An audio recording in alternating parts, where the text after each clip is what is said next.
জয় কৃষ্ণ কালী মায়ের জয়। মন্দিরে দুই ভক্ত মা এসে এখানে মাকে ভোগ রান্না করে দিয়েছেন।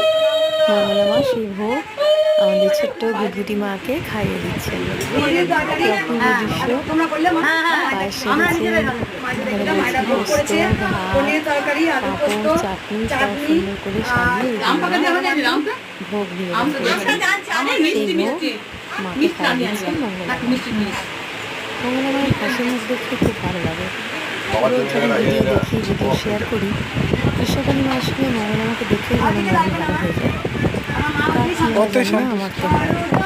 আমি 3 বার গেছি, এই নতুন মন্দিরে এখনো যাওয়া হয়নি, এবার যাবো যাবো করছি। দেখি মঙ্গলার টাইম তাহলে চলুন মঙ্গলা মা এখন আমাদের ছোট্ট মাকে জল খাই দিবেন। কি সুন্দর অপূর্ব দৃশ্য। সবাই জয় কৃষ্ণকালী মায়ের জয়, জয় সোনা মায়ের জয়, জয় মঙ্গলা মায়ের জয়।